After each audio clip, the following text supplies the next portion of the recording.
नमस्कार, स्वागत है आपका उत्तराखंड खबरनामा न्यूज़ में। हल्द्वानी के मंडी परिषद कार्यालय में राज्य मंडी परिषद के अध्यक्ष अनिल कपूर डब्बू ने दायित्व मिलने के करीब 1.25 साल बाद पहली बार पत्रकार वार्ता की।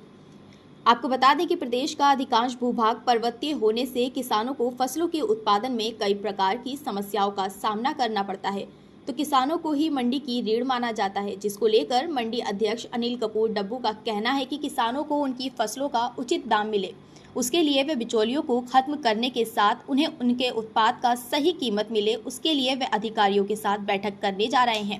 साथ ही किसानों को मंडी के माध्यम से प्रदेश में किसान बाजार बनाने पर ध्यान दिया जा रहा है। निश्चित रूप से गजराज जी ने कोई विषय रखा, संज्ञान में लिया गया है और मैं फिर कह रहा हूँ, अगर हम और आप सजग होंगे तो कोई भी आदमी इस सरकार के कार्यकाल में तो भ्रष्टाचार नहीं कर सकता।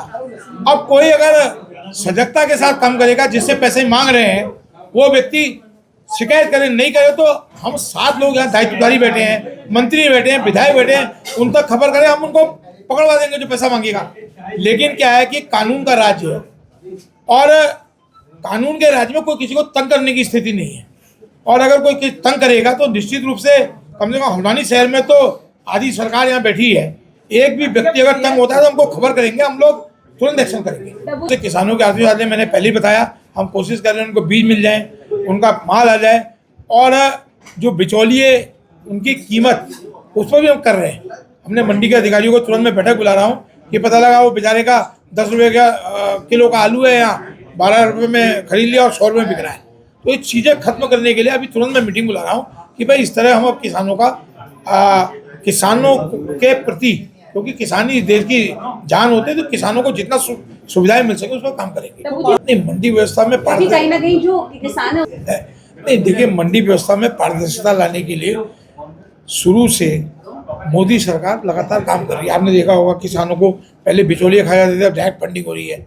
इसी प्रकार हमने मंडी में कहा है कि जो हमारी सॉर्टिंग ग्रेडिंग यूनिट है कि वे जो किसान का फर्स्ट ग्रेड का माल है उसको इतना पैसा मिले, सेकंड का, तो अधिकारियों को कस कर हमने कहा है किसानों को उनकी उपज का ठीक माल मिले, ठीक चीज़ें मिले, उनकी सुविधाएं हों, उनका किसान भवन मैंने आने के बाद किसान भवन ठीक कराया कि भाई उनको रुकना हो तो उनकी व्यवस्था हो। तो ये सब चीज़ों पर काम कर रहे हैं और इस दिशा में मैंने अधिकारियों को कहा भी है कि अब कोई भी अगर व्यवस्था खराब होगी तो फिर मंडी परिषद उनके खिलाफ कार्रवाई करेगी, कहीं भी अगर ऐसी बात आई। देखिए, माननीय पुष्कर सिंह धामी की सरकार एक पारदर्शी सरकार है। हमने पहले दिन से कह रखा है अगर कहीं भ्रष्टाचार होगा तो अधिकारी छोड़े नहीं जाएंगे। पहली सरकार ऐसी है जिसके कार्यकाल में 125 से ज़्यादा लोग गिरफ्तार हुए हैं। अब गजराज जी का विषय क्या है वो तो गजराज जी और अधिकारी बता सकते हैं, लेकिन निश्चित रूप से अगर किसी के साथ भी कोई ऐसी बात होती है तो हम लोग बैठे हैं, हमारे शंकर जी बैठे हैं, हमारे लोग बैठे हैं, विजिलेंस बैठी है। अगर कोई किसी से इस प्रकार मांगता है तो हमारा पुनः निवेदन है कि आप हमको बताइए, विजिलेंस को बताइए, निश्चित रूप से ऐसे अधिकारी कर्मचारी के खिलाफ कार्रवाई होगी। खाली आरोप लगा देने से कहीं कुछ चीजें नहीं होती है।